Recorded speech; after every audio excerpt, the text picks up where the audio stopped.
ನಮಸ್ಕಾರ. ನಾನು ಶುಭಾ. ಹಳೆ ಬಾಟಲ್ ಒಂದಿದ್ರೆ ಸಾಕು, ನಿಮ್ಮ ಮನೆ ಎಲ್ಲ ಬಟ್ಟೆಗಳನ್ನು ನೀವು ಸುಲಭವಾಗಿ ಒಣಗಿಸ್ಕೋಬೋದು. ಮೊದಲನೇ ಟಿಪ್ಸು ನೋಡಿ, ಒಂದು ಬಟ್ಲಲ್ಲಿ ಟಾಲ್ಕಮ್ ಪೌಡರು, ನಿಮ್ಮ ಮನೇಲಿರೋ ಯಾವುದೇ ಟಾಲ್ಕಮ್ ಪೌಡರ್ ತಗೋಬೋದು. ಸ್ವಲ್ಪ ನೀರು ಹಾಕಿ ಚೆನ್ನಾಗಿ ಮಿಕ್ಸ್ ಮಾಡ್ಕೊಳ್ಳಿ. ನೋಡಿ, ಚೆನ್ನಾಗಿ ಮಿಕ್ಸ್ ಮಾಡ್ಕೋಬೇಕು. ಮತ್ತು ಫೆವಿಕಾಲ್ ಒಂದು ಸ್ವಲ್ಪ ಹಾಕ್ಕೊತಾ ಇದ್ದೀನಿ. ಇದನ್ನು ಹಾಕ್ಬಿಟ್ಟು ಚೆನ್ನಾಗಿ ಮಿಕ್ಸ್ ಮಾಡ್ಕೊಳ್ಳಿ.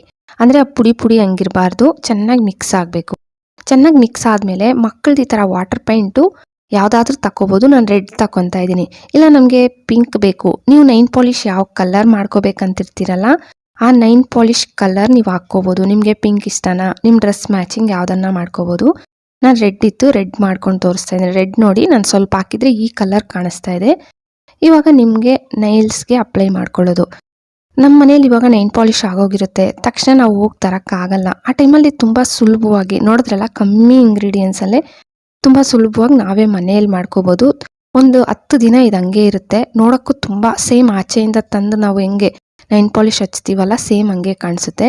ಬೇಕಾದರೆ ಟ್ರೈ ಮಾಡಿ ನೋಡಿ. ಸ್ವಲ್ಪ ಹೊತ್ತಿಗೆ ಡ್ರೈ ಆಗುತ್ತೆ, ಏನು ಜಾಸ್ತಿ ಹೊತ್ತು ತಗೊಳ್ಳಲ್ಲ. ಕಪ್ಪಲ್ಲಿರೋ ನೈನ್ ಪಾಲಿಷ್ ಒಂದು ಬಾಟಲಲ್ಲಿ ಹಾಕಿ ಸ್ಟೋರು ಮಾಡ್ಬೋದು ನೀವು. ಈ ಥರ ಹಳೇದೊಂದು ಬಾಟಲ್ ತಗೊಳ್ಳಿ. ನಾನು 2 ಲೀಟರ್ ಬಾಟಲ್ ತಗೊಂಡಿದ್ದೀನಿ, ಹಳೇದು.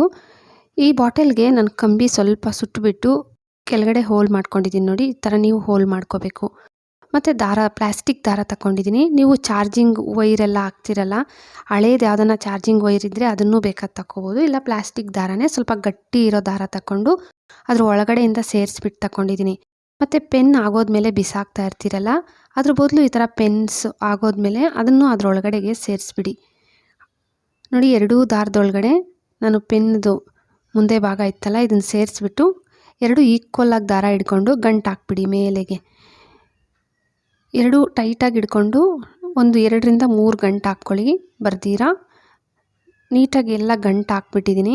ಮತ್ತು ಈ ಸೈಡ್ಗಳಲ್ಲಿ ನಾನು ಈಕ್ವಲಾಗಿ 3 ಹೋಲ್ಸ್ ಮಾಡ್ಕೊಂಡಿದ್ದೀನಿ, ಕಂಬಿಯಲ್ಲಿ ಸುಟ್ಬಿಟ್ಟು.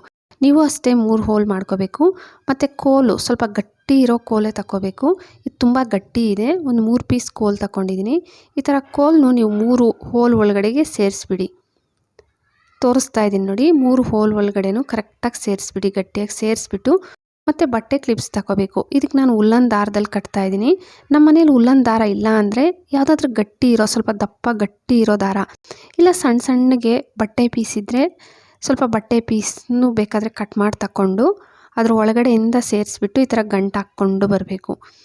ನಿಮ್ಮ ಚಾಯ್ಸ್. ನಿಮ್ಮ ಹತ್ರ ಅಕಸ್ಮಾತ್ ಉಲ್ಲನ್ ದಾರ ಇಲ್ಲ, ಸ್ವಲ್ಪ ದಪ್ಪ ದಾರನೂ ಇಲ್ಲ ಅಂದರೆ ಬಟ್ಟೆ ಪೀಸ್ನೇ ಇಷ್ಟಿಷ್ಟು ಉದ್ದ ಕಟ್ ಮಾಡಿಕೊಂಡು ಈ ಥರ ಗಂಟು ಹಾಕ್ಕೊಂಡು ಬನ್ನಿ. ಕೋಲ್ನು ಹಿಡ್ಕೊಂಡು ಗಂಟು ಹಾಕ್ಕೊಂಡು ಎಕ್ಸ್ಟ್ರಾ ದಾರ ಇರುತ್ತಲ್ಲ, ಇದನ್ನು ಕಟ್ ಮಾಡ್ಕೊಬಿಡಿ.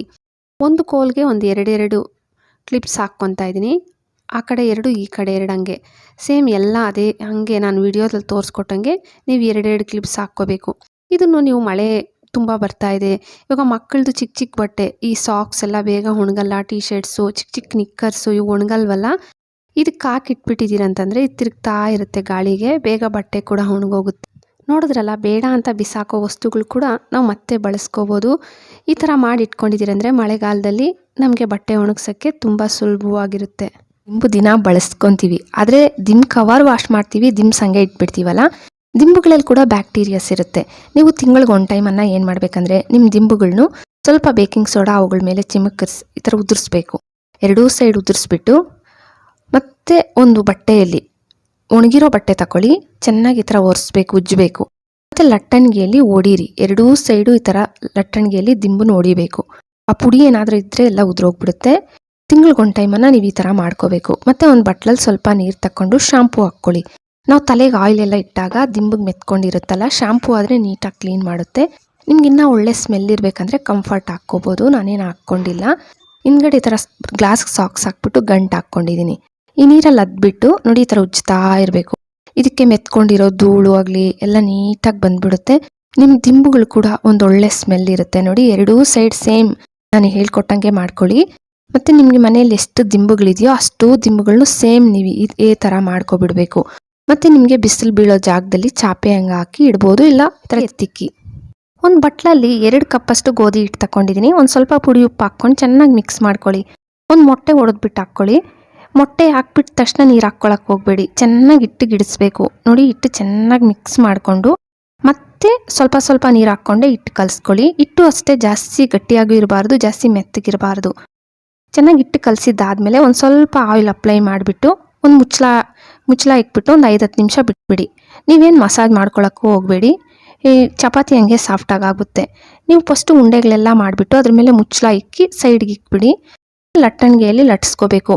ಲಟ್ಸೋವಾಗೂ ಅಷ್ಟೇ, ನೀವು ಒಂದೇ ಅಂದರೆ ಒಂದು ಕಡೆ ದಪ್ಪ ಒಂದು ಕಡೆ ಸಣ್ಣ ಹಂಗೂ ಇರಬಾರ್ದು. ಒಂದೇ ಸಮವಾಗಿ ಲಟ್ಸ್ಕೊಂಡ್ರೆ ಚಪಾತಿ ತುಂಬ ಚೆನ್ನಾಗಾಗುತ್ತೆ. ಎಲ್ಲ ಲಟ್ಸ್ಬಿಟ್ಟು ಒಂದು ಪ್ಲೇಟಲ್ಲಿ ಹಾಕಿ ಇಟ್ಕೊತಾ ಇದ್ದೀನಿ. ನಾನು ಒಂದಿಷ್ಟು ಚಪಾತಿ ಮಾಡ್ತಾಯಿದ್ದೀನಿ. ಹೆಂಚಿಕ್ಕಿದ್ದೆ, ಹೆಂಚು ಚೆನ್ನಾಗಿ ಬಿಸಿ ಆದಮೇಲೆ ಎರಡೂ ಕಡೆ ಸುಟ್ಕೊತಾ ಇದ್ದೀನಿ. ಆಯಿಲ್ ಸ್ವಲ್ಪ ನಾನು ಅಪ್ಲೈ ಮಾಡ್ಕೊತಾ ಇದ್ದೀನಿ. ನೀವು ತುಪ್ಪ ಬೇಕಾದರೆ ಹಾಕ್ಕೊಂಡು ಎರಡೂ ಕಡೆ ಸುಟ್ಬಿಟ್ಟು ಒಂದು ಪ್ಲೇಟಲ್ಲಿ ಇಕ್ಕೊಬಿಡಿ. ಎಲ್ಲ ಚಪಾತಿನೂ ಸೇಮ್ ಹಿಂಗೆ ಮಾಡಿ ಸೈಡ್ಗೆ ಇಕ್ಕೊಬಿಡೋಣ. ನಾನು ಒಂದಷ್ಟು ಚಪಾತಿ ಮಾಡಿ ಸೈಡ್ಗೆ ಇಕ್ಕೊಂಡಿದ್ದೀನಿ ನೋಡಿ. ನಾವು ಬಿಸಿ ಬಿಸಿ ಈ ಥರ ಇಟ್ಟಾಗ ಕೆಳಗಡೆ ಚಪಾತಿ ಏನಾಗುತ್ತೆ, ನೀರು ಬಿಟ್ಬಿಡುತ್ತೆ. ಕೆಳಗಡೆ ಚಪಾತಿ ವೇಸ್ಟ್ ಆಗುತ್ತಲ್ವಾ. ನೀವೇನು ಮಾಡಬೇಕಂದ್ರೆ ಚಪಾತಿ ಕೆಳಗಡೆ ವೇಸ್ಟ್ ಆಗಬಾರ್ದಂದ್ರೆ ಚಪಾತಿ ಮಾಡೋವಾಗೆ ಒಂದು ಬಟ್ಲು ಅದ್ರ ಮೇಲೆ ಈ ಹೋಲ್ಸದ ಪ್ಲೇಟ್ ಇರುತ್ತಲ್ಲ ಇದನ್ನ ಇಕ್ಬಿಡಿ. ಅದ್ರ ಮೇಲೆ ಚಪಾತಿ ಹಾಕಿ ನೋಡಿ. ಈ ಥರ ಚಪಾತಿ ಹಾಕಿ ಇಟ್ಬಿಟ್ಟಿದ್ದೀರಂತಂದರೆ ನಿಮಗೆ ಚಪಾತಿ ನೀರು ಬಿಡಲ್ಲ, ಕೆಳಗಡೆ ಚಪಾತಿ ಕೂಡ ವೇಸ್ಟ್ ಆಗಲ್ಲ ಈ ಥರ ಮಾಡೋದ್ರಿಂದ. ಮತ್ತೆ ನೀವು ಸ್ವಲ್ಪ ಹೊತ್ತಾದ್ಮೇಲೆ ಹಾಟ್ ಬಾಕ್ಸ್ಗೆ ಇಡ್ಬೋದು, ಇಲ್ಲಾಂದರೆ ಹಂಗೆ ಬೇಕಾದರೂ ಇಟ್ಟು ತುಂಬ ಸಾಫ್ಟಾಗಿರುತ್ತೆ ಈ ಚಪಾತಿ. ಟ್ರೈ ಮಾಡಿ ನೋಡಿ.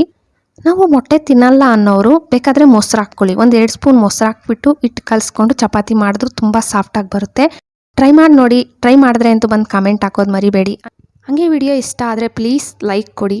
ಸಬ್ಸ್ಕ್ರೈಬ್ ಮಾಡಿಕೊಂಡು ನಿಮ್ಮ ಫ್ಯಾಮ್ಲಿ ಫ್ರೆಂಡ್ಸ್ಗೆ ಶೇರ್ ಮಾಡೋದಂತೂ ಮರಿಲೇಬೇಡಿ. Thank you friends.